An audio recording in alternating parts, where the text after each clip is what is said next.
CPMI dos atos golpistas é instalada. Anderson Torres tem de ser um dos primeiros convocados para depor. Afinal, ministro da Justiça, antes dirigiu a Polícia Federal, participou daquela viagem estranhíssima no final de outubro, antes do segundo turno, ao Nordeste, a Bahia em particular, onde o Lula, no primeiro turno, no dia 2, o então candidato, tinha tido uma votação expressiva, montou, segundo todas as informações, aquela operação da Polícia Rodoviária Federal para impedir a chegada dos eleitores às suas sessões eleitorais, violando um direito gravíssimo constitucional, Então, tem de ser chamado. Foi, inclusive, teve prisão preventiva, depois ficou um longo tempo em prisão preventiva, evidentemente que tem de ser convocado, assim como aquele major Ailton, pelas trocas de mensagens, estão todas comprovadas, ninguém está aventando algo, não, tem comprovação que estava propondo lá um golpe de Estado, aquele major Ailton, que foi expulso do Exército, vai lembrar, por decisão unânime do Superior Tribunal Militar, assim como o tenente-coronel Mauro Cid, ajudante de ordens do então presidente Bolsonaro, também certamente será convocado. O coronel Elcio, o segundo na gestão Pazuello no Ministério da Saúde, o segundo em importância, que esteve até na CPI, da pandemia, também deverá ser convocado pelas mensagens golpistas. Em suma, nós vamos ter de aprender, devassar o que aconteceu. Aquilo que eu digo, o dia 8 de janeiro não terminou. PF conclui que deputado incitou atos golpistas. É um negócio assim inacreditável. Não custa citar a Constituição, o artigo 5º, inciso 44. Constitui crime inafiançável e imprescritível a ação de grupos armados, civis ou militares contra a ordem constitucional e o Estado democrático. Isso foi justamente o que ocorreu no dia 8 de janeiro e que foi louvado pelo deputado André Fernandes, que quer investigar quando está sendo investigado. Em suma, há uma contradição antagônica. Ele não pode depor numa comissão do qual ele faz parte, porque ele é parte. É uma coisa tão óbvia, que qualquer um, na primeira aula do curso de Direito, por exemplo, aprenderia isso. Falaram, mas não é possível você depor numa comissão do qual você é membro permanente, porque você vai julgar o seu próprio depoimento lá no final, quando vai aprovar, por exemplo, o relatório daquela comissão, do relator, como ocorre de hábito. Então é algo inacreditável, inaceitável. Ele não poderia fazer parte, em hipótese alguma, dessa CPMI, teria de pedir a demissão e ser substituído por outro membro do seu grupo político, do partido, etc. Não é questão de dar um golpe para ter maioria, não é nada disso. É uma questão de legalidade constitucional. Nós estamos aqui na Constituição. Ele incitou a um crime, como reza a Constituição, inafiançável e imprescritível. Portanto, o dia 8 de janeiro, como eu sempre digo, não acabou. Então, vamos esperar que, ao menos, a comissão agora, na sua primeira reunião, essa comissão não vai ser fácil, vai ser assunto nosso todo dia, em 180 dias, que ela vai se estender, tudo indica. Analisar o caso em tela, não sei o que o senhor Marcos Duval se vai estar lá para fazer o que fez na última reunião, mas discutir o caso do senhor André Fernandes, do deputado, que ele não pode fazer parte da comissão, porque ele é investigado justamente pelo objeto da comissão, que foram a tentativa de golpe de Estado fracassada do dia 8 de janeiro. CPI do MST. A CPI será patética, ponto. Servirá para a campanha à prefeitura, a tentativa de ser candidato a prefeito do senhor Ricardo Salles, ponto. Não chegará a resultado concreto nenhum, ponto. Aí alguém vai dizer assim, chega de ponto e diz o porquê. Aí eu digo o porquê. Compare com a CPI da pandemia. Ela só existiu porque o governo simplesmente cruzou os braços e teve aquela atuação anticientífica já conhecida de todos, que não precisa relembrar da maior tragédia sanitária da história do Brasil. E só tivemos vacinação por causa da CPI. No caso em tela, do MST, a pergunta é o seguinte, o governo está inerte, não está fazendo nada, a Justiça não está fazendo nada. Claro, o governo não está inerte, vide as manifestações do ministro do Desenvolvimento Agrário e do ministro da Agricultura e do próprio presidente da República e de outras autoridades da República, e o Poder Judiciário tem tomado as atitudes necessárias. Recorde-se o exemplo relativamente recente do episódio da Suzano. Sendo assim, não há motivo, e isso está aqui na Constituição Cidadã, não há motivo até para a existência efetiva da CPI, que precisa estar aqui. Tem uma coisa chamada, eu sei que um pessoal não gosta, mas é a Constituição, né, de 1988. Então, não há motivo efetivamente, de fato, para a sua existência, a não ser o que vai ter, numa linguagem mais vulgar, quebra-paus e brigas, até corporais, vai ter um separa-aqui, aquele cara que não quer brigar, sabe, que quer que alguém o segure, vai ter cenas realmente lamentáveis. Não vai levar nada e vai retirar, e na verdade o que interessa é discutir hoje as questões da reforma, já que passou o arcabouço, a reforma tributária, o orçamento, que são questões centrais, os programas sociais, a questão da saúde, etc. Isso daí vai ser mais um momento lamentável da Câmara dos Deputados, infelizmente. Exploração de petróleo na Foz do Amazonas. Primeiro, falta aquilo que nós já falamos tantas vezes aqui, coordenação política entre a Presidência da República e o Congresso Nacional. É péssima a coordenação política. Segundo, uma coordenação política dentro do governo. Quem é que fala em nome do governo? Nós não estamos no parlamentarismo, nós estamos no presidencialismo. E quem fala em nome do governo é o Presidente da República. É ele que designa os ministros. Portanto, quem fala em nome do governo, insisto, é, no caso em tela, o presidente Lula. Terceiro, há muito diz que diz e muita informação que, na minha interpretação, com todo respeito às outras, está um pouco equivocado, né? Primeiro, em relação à questão não é da exploração petrolífera, é da pesquisa, né, que está sendo feita a 540 quilômetros da foz do Rio Amazonas. 540 quilômetros. Portanto, não é na foz do Rio Amazonas. É que as placas sedimentares têm nome, aquelas que estão lá embaixo, lá da terra, vamos chamar assim, ali no mar, e a placa chama-se Foz do Rio Amazonas, mas está a 540 quilômetros da Foz do Rio Amazonas, e do território continental do Amapá está a 170 quilômetros. Então, a questão que se coloca, portanto, em relação a essa questão, é que no país vizinho, eu digo país porque a Guiana Francesa faz parte da França, né, dos territórios ultramarinos franceses, há sim exploração de petróleo, a 80 quilômetros da onde as pesquisas realizadas pela Petrobras, não a extração, quem está extraindo é a Guiana Francesa. E ao lado, a República do Suriname, onde a Noruega, a companhia estatal da Noruega, faz a exploração de petróleo. Vale destacar que a Noruega é um dos países mais importantes na mudança da matriz energética. E é uma questão fundamental que a Petrobras também faz aqui no Brasil, que para mudar a matriz energética ainda é necessário você explorar os chamados combustíveis fósseis. Por quê? Você não muda a matriz sem dinheiro. Então, primeiro tem essa questão muito rápida que eu estou explicando, que há uma confusão, ninguém está falando de desmatamento na Amazônia, explorar a foz do Rio Amazonas, nada disso, nada a ver com o quadriênio presidencial anterior. Então, as declarações, muitas vezes, da ministra, criam uma situação de que parece que é ela contra o mundo, né? E ela citou até o Criador, né? O que o Criador tem que ver com a questão da pesquisa de petróleo a 540 quilômetros da foz do Rio Amazonas. Por outro lado, as questões que afetam os povos indígenas, vale destacar que estava no Ministério dos Povos Originários e para o Ministério da Justiça, sinceramente, não me parece nenhum absurdo, porque o Ministério da Justiça parece ser redundante, como diria o Nelson Rodrigues, o óbvio ululante, mas é um ministério, ponto final dessa questão, né, que envolve a questão das terras indígenas. Sobre a questão da demarcação, essa é uma polêmica jurídica complexa, se o que vale é antes ou depois da promulgação da Carta 5 de outubro de 1988. Em suma, não está se questionando a necessidade da demarcação das terras indígenas. Aproveitando, o Amapá é, creio, o único estado da Amazônia que tem todas as demarcações das terras indígenas que foram realizadas. É o caso do Amapá.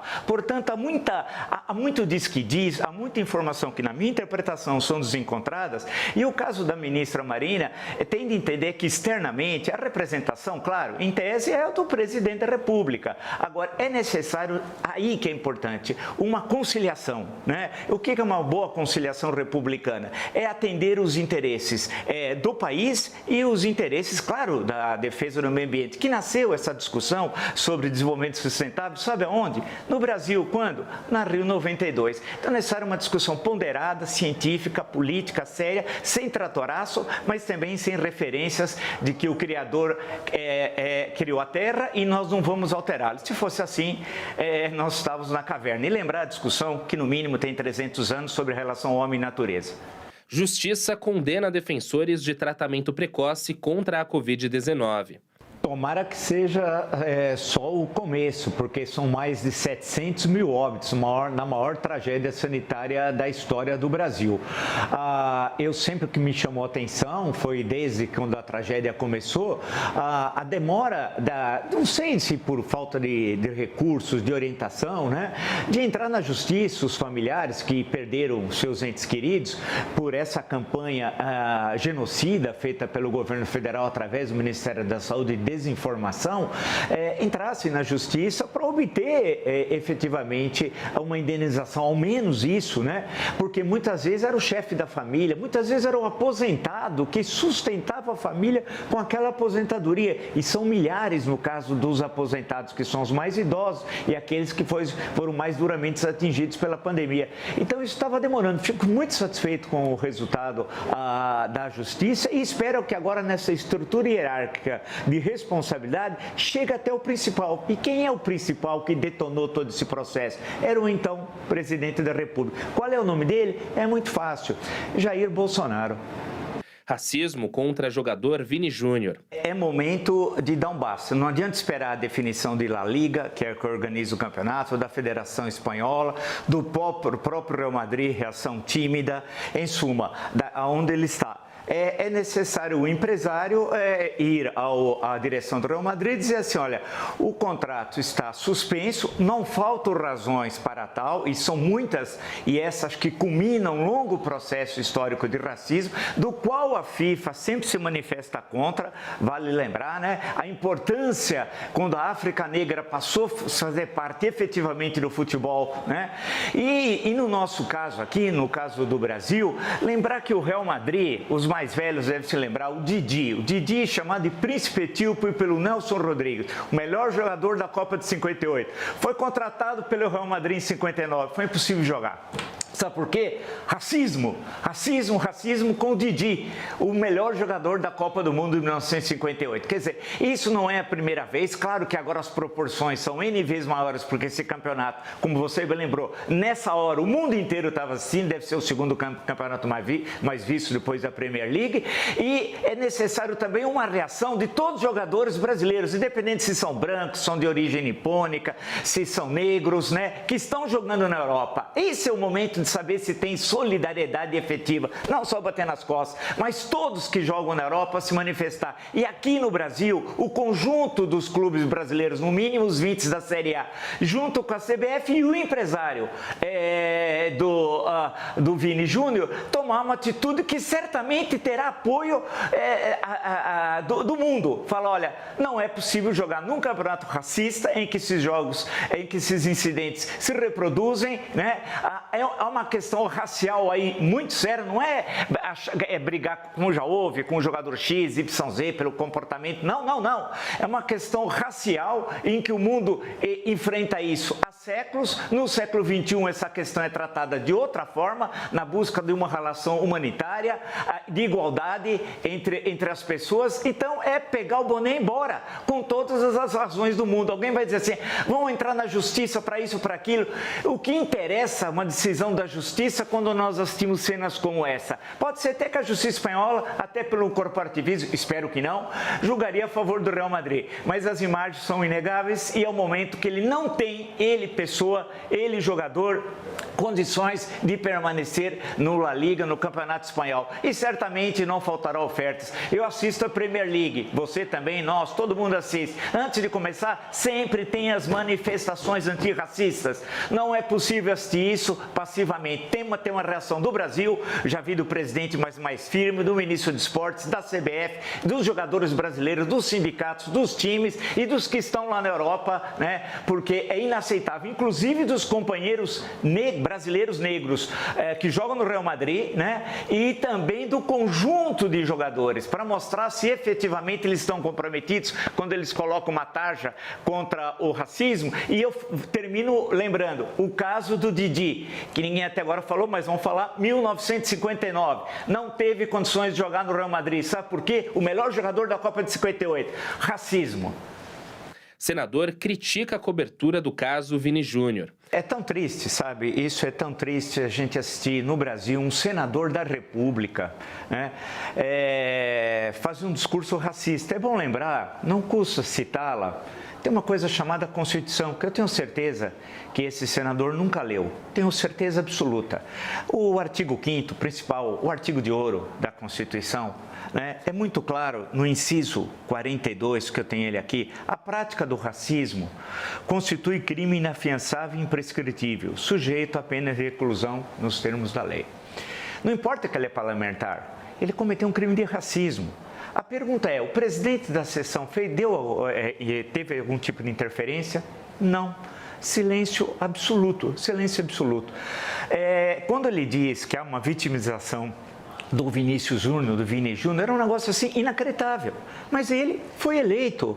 É bom lembrar que, coincidentemente, nada contra o Espírito Santo que eu conheço, inclusive a história do Espírito Santo, mas Marcos Duval, senador do Espírito Santo, fez coisas tenebrosas há meses passados que nós discutimos aqui. Que adianta falar em comissão de ética? Ainda bem que o Espírito Santo tem Fabiano Contarato. Graças a Deus que tem um senador da civilização e 2 da barbárie, né? Marcos Duval e esse senhor racista, que se diz cristão, que tem até uma banda de música lá, um conjunto cristão. É um negócio assim inacreditável.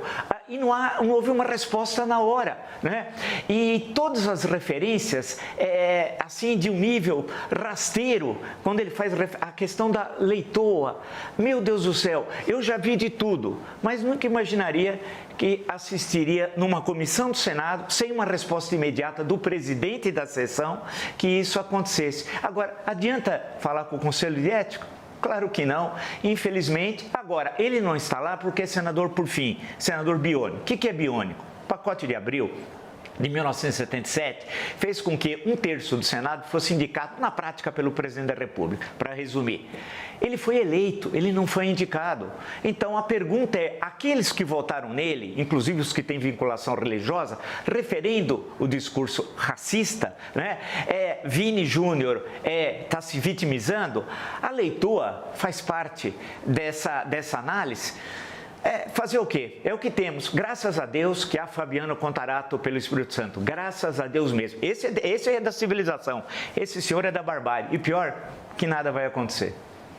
Eduardo Apio afastado da Lava Jato. É um momento delicadíssimo da justiça brasileira. Porque, de um lado, teve esses fatos de escuta ilegal, parece que comprovada na cela do senhor Alberto Iosef, de onde foi detonada toda a Operação Lava Jato, lá em março de 2014, o que é um crime gravíssimo e que poderia anular muita coisa que foi de condenações da Lava Jato, né? Isso seria gravíssimo. Parece que existe a configuração, parece, porque a gente hoje não tem certeza jurídica, infelizmente, de nada, né? A gente fica sempre naquele terreno do claro escuro, da verdade e do engano, né? E, por outro lado, em relação à convocação que ele teria feito, o juiz Apio, do senhor Tacla Duran, né? De vir ao Brasil e dar um depoimento in loco e apresentar as provas que supostamente ligariam um escritório, supostamente, de acordo com o acusador, ele teria de mostrar as provas, um escritório de advocacia que teria vinculações com o Sérgio Moro e sua esposa. Tudo isso iria ser devidamente comprovado. Isso que é grave, mas precisa ver se ele tem documentos ou se ele está blefando para tentar desqualificar o juiz e sua esposa. Por outro lado, a questão do desembargador Marcelo Marucelli, lá do TRF da 4ª Região, em Porto Alegre, também não deveria ter entrado nessa questão, tendo em vista que o seu filho, João, é sócio, ou seria sócio, já foi, não sei se continua sendo, do escritório de Sérgio Moro e sua esposa, ou coisas do gênero. Também não poderia estar. E, claro, que o juiz Apio não poderia, usando de um contato oficial, de instrumentos oficiais, para coagir o filho do desembargador. Se é que foi ele, porque é de 1 a 4, né? A Polícia Federal, que tem a sua expertise, falou que é em 3.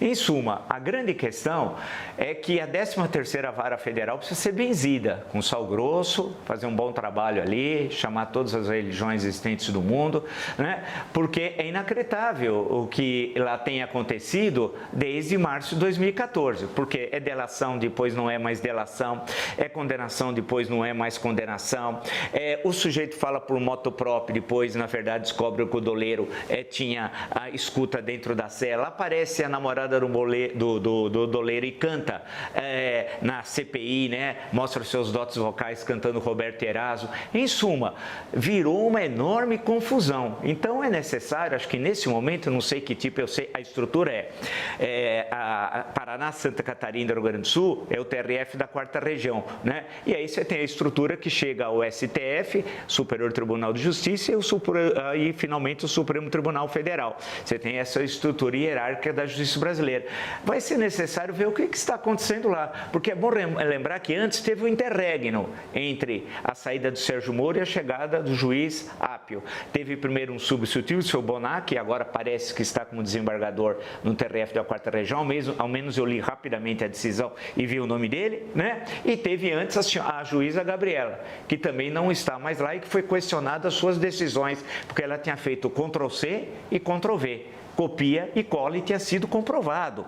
Então, é uma situação realmente que coloca a justiça num momento muito desagradável. Agora, realmente, o juiz, se fez isso, se for comprovado, aí ele vai ter de passar, no mínimo, por um processo administrativo. E a pergunta que fica, e as operações vão continuar? A investigação contra as corrupções? Como é que fica tudo isso? Vai parar? Vai esperar esse esclarecimento? Em suma, parece uma novela interminável, né? Daquelas novelas que tinha antigamente de 2 anos de duração. Não termina a novela e quem perde com isso, quem mais perde somos nós, a cidadã e o cidadão brasileiro. Tentativa de baixar preços de carros populares. Eu acho que é questão sempre de foco, que tem de rediscutir as renúncias fiscais, sim, alguns falam em 300 bi, 350 bi por ano, o que é absurdo, pelo governo federal. O governo de São Paulo dava até recentemente 80 bilhões, isso é um caos. Agora, quando o Brasil era um país fechado, até 1990, nós tínhamos uma indústria automobilística muito particular. O próprio Fusca, havia versões mais populares, como, por exemplo, quem quiser entrar no Google, né, o Fusca Pé de Boi, dê uma olhada no Fusca Pé de Boi para ver o que era aquele carro. E era um grande sucesso. Vale lembrar que no Brasil nós temos uma relação com o carro que não é a mesma de outros países da Europa, por exemplo, né? É muito importante a relação que as pessoas querem ter seu carro e têm esse direito, e isso tem um efeito eleitoral importantíssimo para qualquer presidente da República. Segundo, o efeito econômico. A cadeia produtiva das montadoras é fantástica, é autopeças, é o posto de combustível, é a oficina mecânica, é o borracheiro, etc, etc, etc. Então tem gente que fala de uma bolha sem ver o conjunto. Então, essa proposta é uma proposta muito importante. Quando veio o governo Collor em 1990, falou que os carros brasileiros eram uma carroça. Lembre-se dessa expressão. E ele estava, nesse caso, absolutamente correto. A indústria, houve uma abertura, chegaram carros da União Soviética aqui. Vamos lembrar da União Soviética? Vocês lembram do Niva, do Jeep Niva, o sucesso que foi, que era o Fiat 147 adaptado, né? Veio uma espécie de Passat, que eles copiavam na União Soviética os carros da Itália ou da Alemanha. Foi um enorme sucesso. E depois entraram outras montadoras e hoje nós temos esse universo tão plural no Brasil. Isso tem a ver com a abertura e da modernização da indústria automobilística brasileira e a abertura para a indústria estrangeira. E a ligação do Mercosul que nós temos com a Argentina, por exemplo, é o caso da Ford, entre outros. Portanto, sendo assim, para concluir, Essa é uma discussão muito importante, há um apoio popular sobre isso, né? Não significa abandonar o transporte coletivo, porque nós temos mania de trabalhar com contradições como se fossem antagônicas. O carro popular fosse uma contradição, uma ampliação do metrô, do metrô subterrâneo, do metrô em terra, sabe a denominação que se dá, do ônibus, do trolebus, etc. Nada, não há uma contradição entre uma coisa e outra. Então, essa é uma boa proposta, precisa ser discutida seriamente, claro, sem ônus também ao erário, né, porque fazer corte de IPI não é fácil numa situação como nós temos, mas é possível buscar uma solução conciliadora e extremamente popular. O que o governo precisa ter para se fortalecer politicamente, eleitoralmente e com o Congresso é propostas populares. E o carro popular bem discutido, não a forma do Itamar, que virou uma piada, a história do Fusco, que durou muito pouco tempo, tem de ser discutida seriamente. Naquele momento foi uma coisa meio engraçada, tal, como o jeitão do presidente, por sinal um dos melhores presidentes do Brasil da história recente. Nenhum caso de corrupção, registra-se, e o plano real é dele. Do seu governo. Então, a questão que se coloca é essa, né? É uma proposta boa, tem de ser bem discutida, ela é popular, tem excelentes efeitos econômicos e pode ajudar muito politicamente o governo.